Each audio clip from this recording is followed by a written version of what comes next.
नमस्कार, स्वागत है। आप देख रहे हैं टॉप 5, ये एक ऐसा बुलेटिन जिसपे 5 बजते ही हम 5 हाजिर हो जाते हैं आपको बताने 25 खबरों का, बड़ी खबरों का पूरा अपडेट। आइए आज की सबसे बड़ी 25 खबरें एक के बाद एक जानते हैं। तो 2024 आम चुनाव के नतीजों के बाद अब सबकी नजरें दिल्ली पर हैं कि सरकार बनाने का दावा कब पेश होता है। तो एनडीए इस वक्त बैठक कर रही है। पीएम आवास पर एनडीए की मीटिंग शुरू हो चुकी है। प्रधानमंत्री मोदी की अध्यक्षता में बैठक जारी है। इसमें अमित शाह, राजनाथ सिंह, जेपी नड्डा, इसके अलावा 2 चेहरे जिस पर सबकी नजरें हैं, नीतीश कुमार और चंद्रबाबू नायडू, ये भी मौजूद हैं। बिहार से चिराग पासवान, जीतन राम मांझी ये शामिल होने पहुंचे। महाराष्ट्र के सीएम शिंदे इस बैठक में शामिल हैं। आरएलडी अध्यक्ष जयंत चौधरी भी बैठक में हैं। तो तमाम घटक दल और उनके नेता पहुंचे हुए हैं। सरकार बनाने का दावा पेश करने से पहले एनडीए की महत्वपूर्ण मीटिंग है। सभी का समर्थन पत्र लेने के बाद आज शाम को किसी भी वक्त सरकार बनाने का दावा एनडीए पेश कर सकता है।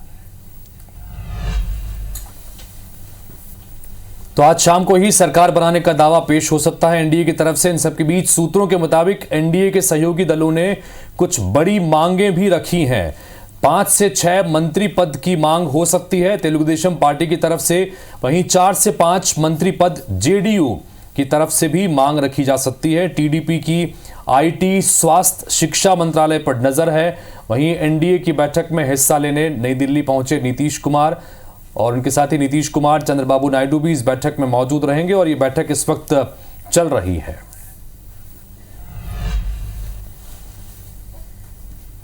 दिल्ली में आज शाम 6 बजे इंडिया गठबंधन की बैठक का आयोजन किया जाएगा। कांग्रेस अध्यक्ष मल्लिकार्जुन खड़गे के आवास में मीटिंग होगी। बैठक में आगे की रणनीति तय की जाएगी। बैठक में तेजस्वी यादव, तमिलनाडु के CM MK Stalin, Sharad Pawar और सुप्रिया सुले, सपा प्रमुख अखिलेश यादव भी शामिल होंगे। और सरकार बनाने और दावों के बीच एक तस्वीर और एक वीडियो जमकर आज सुर्खियों में रहा। पटना से एक साथ तेजस्वी यादव और नीतीश कुमार एक साथ फ्लाइंग उन्होंने किया और दिल्ली पहुंचे। आगे पीछे की सीटों पर भी नजर आए। कहा तो ये भी जा रहा है कि तेजस्वी यादव आगे जाकर नीतीश कुमार के साथ बैठे। एनडीए की बैठक में हालांकि नीतीश कुमार शामिल हो चुके हैं और इसी के लिए तेजस्वी यादव इंडिया की बैठक में शामिल होने के लिए दिल्ली आ रहे थे और एनडीए की बैठक में शामिल होने के लिए नीतीश कुमार आ रहे थे। लेकिन साथ आए, तस्वीर वायरल हुई, चर्चाएं भी खूब हुई।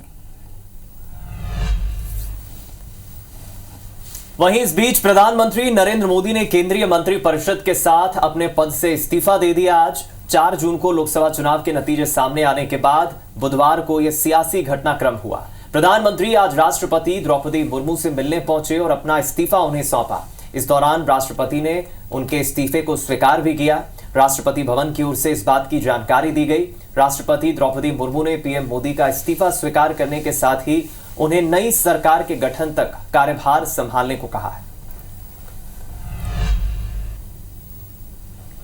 लोकसभा चुनाव में एनडीए को बहुमत मिला है और तीसरी बार सत्ता बनाने के लिए एनडीए जा रहा है। नई सरकार के शपथ ग्रहण की तारीख और समय भी अब तय हो गई है। सूत्र ये बता रहे हैं कि प्रधानमंत्री नरेंद्र मोदी का शपथ ग्रहण समारोह 8 जून की शाम को हो सकता है। इसे लेकर तैयारियों पर मंथन तेज हो गया है। नए मंत्रिमंडल में चेहरे कौन कौन होंगे, इन चेहरों को लेकर भी सहयोगी दलों से बातचीत हो रही है। बैठकों का दौर भी जारी है और संभव है कि 2-3 दिन में ये नाम भी फाइनल कर लिए जाएंगे कि किनको इस कैबिनेट में, मंत्रिमंडल में शामिल किया जाएगा। ओडिशा के नतीजों ने भी सारे देश का ध्यान खींचा। ओडिशा में बीजू जनता दल बीजेडी अध्यक्ष नवीन पटनायक ने बुधवार को सीएम पद से इस्तीफा दे दिया। भुवनेश्वर में राजभवन जाकर राज्यपाल रघुवर दास को अपना इस्तीफा भी सौंप चुके हैं। नवीन पटनायक पिछले 24 साल से राज्य के मुख्यमंत्री पद पर रहे। मंगलवार 4 जून को लोकसभा चुनाव के साथ साथ ओडिशा विधानसभा चुनाव के नतीजे भी आए। लोकसभा चुनाव में 21 में से 20 सीटें भारतीय जनता पार्टी ने ली और 1 सीट कांग्रेस पार्टी को मिली। विधानसभा चुनाव में भारतीय जनता पार्टी ने पहली बार सरकार बना ली। 147 सीटों में से 78 सीटों पर भारतीय जनता पार्टी की जीत हुई और जबकि बीजेडी जो सत्ता में थी उसे महज 51 सीटें ही प्राप्त हो पाई। इधर एक महाराष्ट्र के नतीजों ने भी बड़ा उलटफेर नजर आया। महाराष्ट्र के डिप्टी सीएम देवेंद्र फडणवीस ने इसकी हार की जिम्मेदारी ली है और इतना ही नहीं, फडणवीस ने इस्तीफे की पेशकश भी कर दी है। ये भी कहा कि मुझे सरकार की जिम्मेदारी से मुक्त करें, मैं संगठन के लिए काम करते रहना चाहता हूं।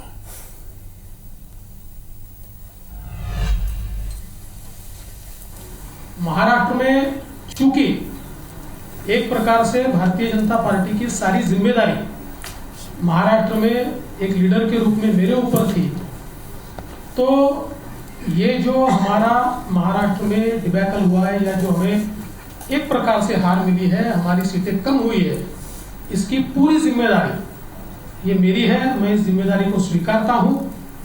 कहाँ कमियां रही है उसको पूरा करने की कोशिश करूंगा। मैं भागने वाला आदमी तो हूं नहीं, और जोरों से मैदान में उतरूंगा और हमारी पूरी पार्टी को साथ में लेकर हम लोग वापस नई स्ट्रैटेजी तैयार करेंगे और नई स्ट्रैटेजी तैयार करके हम लोग जनता के बीच जाएंगे। जनता का जो विश्वास है उस विश्वास को हम लोग संपादित करेंगे।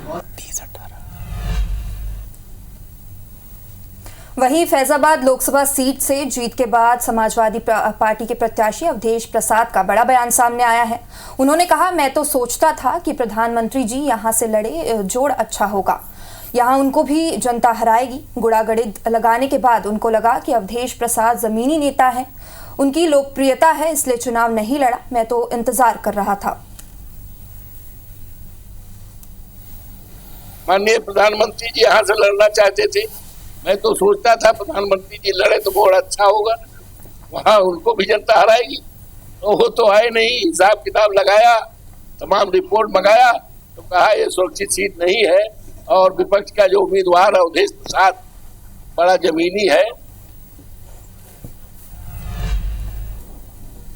तो जाहिर सी बात है कि फैजाबाद के नतीजों ने देश भर में लोगों को चौंकाया है, चूंकि इस सीट से हार मिली है। इन सब के बीच में छिंदवाड़ा में भाजपा ने पहली बार जीत दर्ज की है और परचम लहराया है। 26 साल बाद मिली बीजेपी को यहां पर जीत मिली है। भाजपा प्रत्याशी विवेक बंटी साहू यहां से चुनाव जीत गए हैं और कांग्रेस उम्मीदवार नकुल नाथ को यहां पर 1 लाख से ज्यादा वोटों से हार का सामना करना पड़ा है।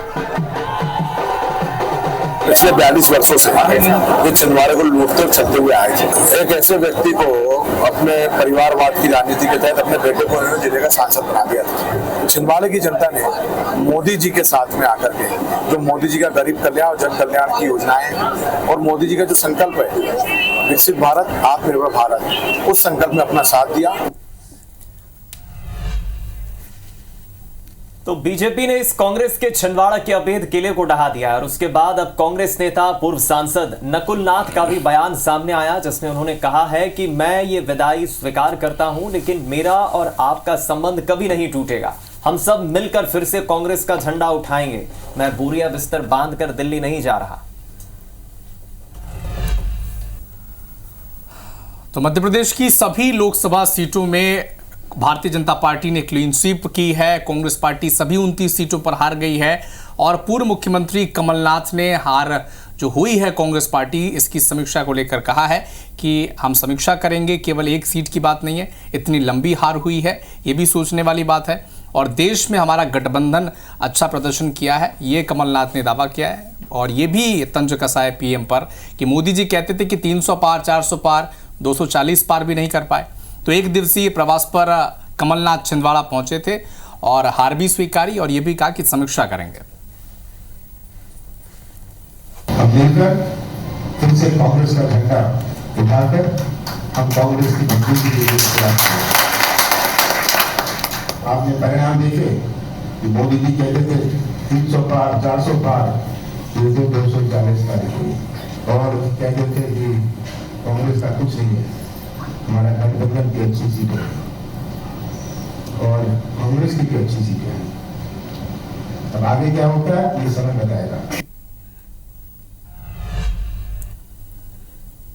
सारे देश भर में प्रतिक्रियाएं आ रही हैं और दुनिया भर का मीडिया भारत के इस नतीजों के बारे में लिख रहा है।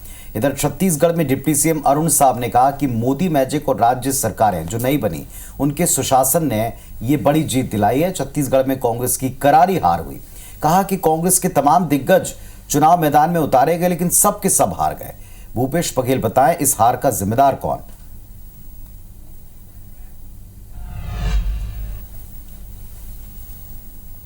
उन्नीस के बाद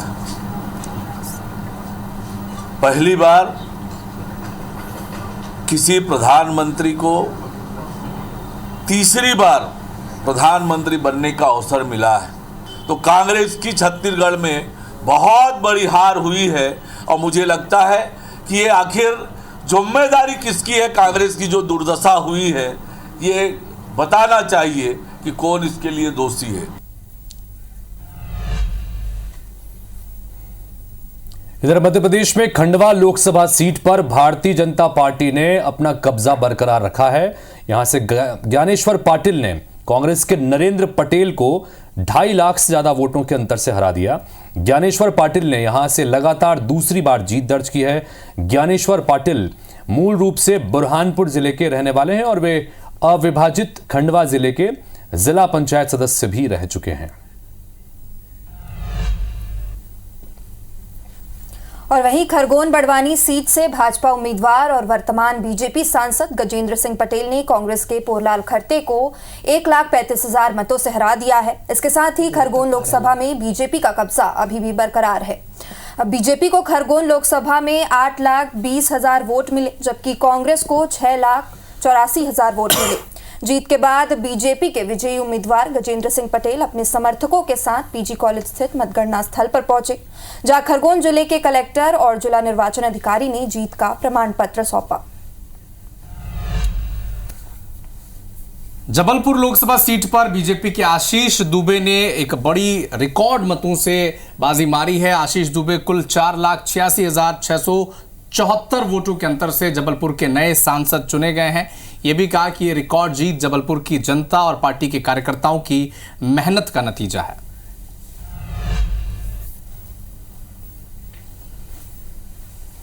ये जीत जबलपुर की जनता को समर्पित है। ये जीत भारतीय जनता पार्टी के कार्यकर्ताओं को समर्पित है और जनता के प्रति आभार ज्ञापित करता हूं। जबलपुर संसदीय क्षेत्र की जनता जिसने लगातार भारतीय जनता पार्टी पर अपना भरोसा, अपना विश्वास जताया है, उसने हमारे नेता पे, नीति पे और नियत पे, तीनों पे विश्वास जताया। उसके सुखद परिणाम है जो आज की आप ये बड़ा जनादेश भारतीय जनता पार्टी के पक्ष में हुआ है। इधर जबलपुर के ही बीजेपी प्रत्याशी आशीष दुबे की इस जीत के बाद बीजेपी ने एक नया कीर्तिमान रचा और बीजेपी की इस रिकॉर्ड जीत पर पूर्व प्रदेश अध्यक्ष और लगातार 4 बार इसी सीट से सांसद रहे राकेश सिंह ने कहा है कि आशीष दुबे जबलपुर के विकास को नए पंख लगाएंगे। मंत्री राकेश सिंह ने क्या कुछ कहा, सुनाते हैं आपको। देखिए, ये जीत वास्तव में जनता का आशीर्वाद है। मध्य प्रदेश में 29 में से 29 लोकसभा सीटें भारतीय जनता पार्टी को मिलना ये साबित करता है कि जनता भारतीय जनता पार्टी के साथ है। किए गए कार्यों के आधार पर वो फिर से भारतीय जनता पार्टी को ही आशीर्वाद देना चाहती थी। तो बीजापुर में विस्फोटक के साथ 4 नक्सली गिरफ्तार किए गए हैं। डीआरजी ने गश्त सर्चिंग के दौरान गिरफ्तार इन्हें किया है। सुमानपल्ली बंदेपारा के जंगलों में यह गिरफ्तारी की गई है।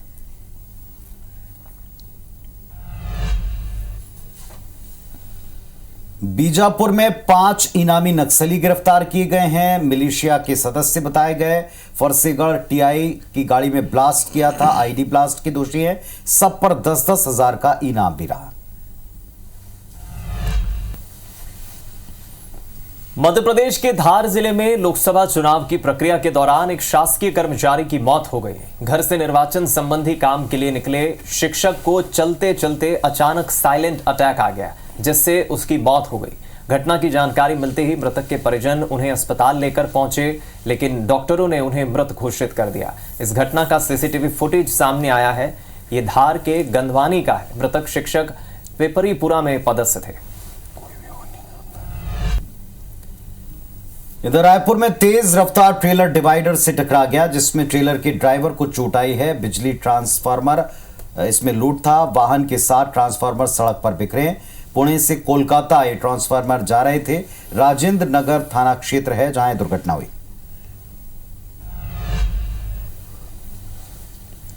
भोपाल में बदमाशों की गुंडागर्दी का एक वीडियो सामने आया है। बंद कमरे में युवक से मारपीट की गई। बदमाश युवक के बाल खींचे गए, पाइप से पीटते हुए आरोपी नजर आ रहे हैं। वहीं मारपीट के बाद से युवक लापता है। युवक के परिजन 3 दिन से थाने के चक्कर काट रहे हैं। कोतवाली पुलिस ने अब तक कोई कार्रवाई भी नहीं की है। जबलपुर में रेत खदान में दबने से 3 मजदूरों की मौत की खबर है। खदान से रेत निकालने के दौरान यह हादसा हुआ। मृतकों में 2 युवक और एक महिला मजदूर की मौत हो गई। कटरा रामखेरिया गांव की यह घटना है। इधर खंडवा के जंगलों में पेड़ों की अवैध कटाई की खबर सामने आई है। वन विभाग ने तस्करों को गिरफ्तार कर लिया है। 3 लकड़ी तस्कर अरेस्ट किए गए हैं। 2 पिकअप समेत कीमती लकड़ियों को जब्त कर लिया गया है।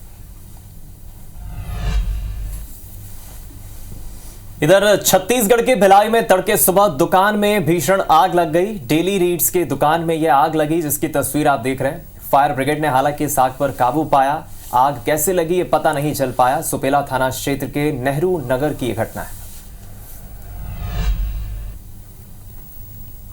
सूरजपुर में हाथी ने बिजली के खंभे को तोड़ दिया। तार की चपेट में आने से हाथी की इस दौरान जान भी चली गई। सूरजपुर वन परिक्षेत्र के अखोरा की यह घटना है। और रायपुर में अवैध हथियार के साथ एक युवक का वीडियो वायरल हो रहा है। ये अपने अवैध हथियार को लहराते हुए कार में स्टंट करता नजर आया। वीडियो सोशल साइट्स के ऊपर है। कानून व्यवस्था को खुला चैलेंज है। असामाजिक कई कार्यों में लिप्त भी पहले बताया गया। इसका प्रोफाइल तो पता चल गया, लेकिन फिलहाल इस पर कोई एक्शन नहीं हुआ। जबलपुर के रानी दुर्गावती विश्वविद्यालय में व्यवस्थाएं सुधारने की जगह बिगड़ती जा रही हैं, जिसका खामियाजा विद्यार्थियों को भुगतना पड़ रहा है। दरअसल विश्वविद्यालय की केंद्रीय लाइब्रेरी में पुस्तकों की देखभाल नहीं होने से लाखों रुपए की किताबों पर दीमक लग चुका है। और इतना नहीं, छात्रों के रिसर्च पेपर पर भी दीमक लगा है। दीमक लगने से करीब 20 से 25 लाख रुपए के नुकसान की आशंका है। विश्वविद्यालय प्रशासन ने लाइब्रेरी की व्यवस्था और संचालन के लिए 18 कर्मचारियों की तैनाती की है, लेकिन केवल 6 कर्मचारी काम करते हैं, जबकि अन्य कर्मचारी अधिकारियों से मिली भगत कर विश्वविद्यालय के दूसरे विभागों में सेवाएं दे रहे हैं। मामले में विश्वविद्यालय प्रशासन का कहना है कि लाइब्रेरी से लेकर विभागों तक पेस्ट कंट्रोल करने के निर्देश दिए गए हैं। जल्द ही सुधार कर लिया जाएगा। कवर्धा जिला अस्पताल में एक फिर प्रसव के दौरान जच्चा बच्चा की मौत हो गई। परिजनों ने डॉक्टर पर लापरवाही का आरोप लगाया है। दरअसल बोड़ला के मुड़वाही गांव की बैगा महिला को प्रसव के लिए सामुदायिक स्वास्थ्य केंद्र में जिला अस्पताल रेफर किया गया था। जिला अस्पताल में जांच के दौरान पता चला कि गर्भ में ही बच्चे की मौत हो चुकी है, जिसके बाद उसका ऑपरेशन किया जा रहा था, लेकिन ऑपरेशन के दौरान बिजली बंद हो गई, जिससे ओटी में ऑक्सीजन की सप्लाई रुक गई और महिला की मौत हो गई। चौंकाने वाली बात यह है कि बीते 1 माह से जिला अस्पताल में जच्चा बच्चा की मौत का ये तीसरा मामला है।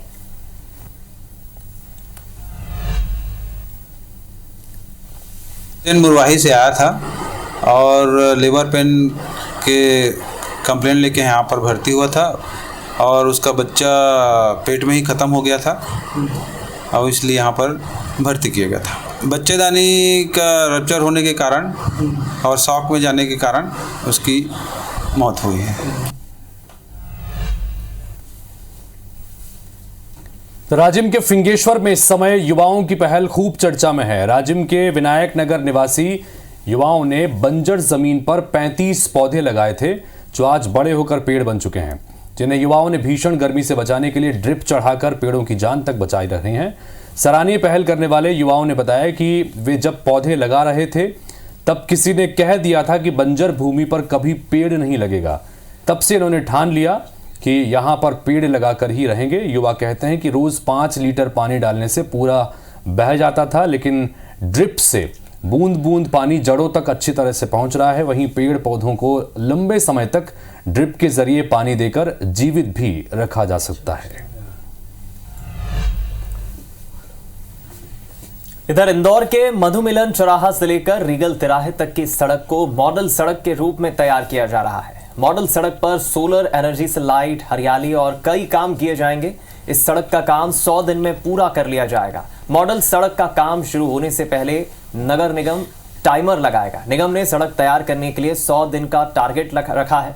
महापौर पुष्यमित्र भार्गव ने बताया कि जैसे ही ठेकेदार को वर्क ऑर्डर मिलेगा उसके बाद यहां टाइमर लगाया जाएगा। रिकॉर्ड समय में ये सड़क बनकर तैयार हो जाएगी।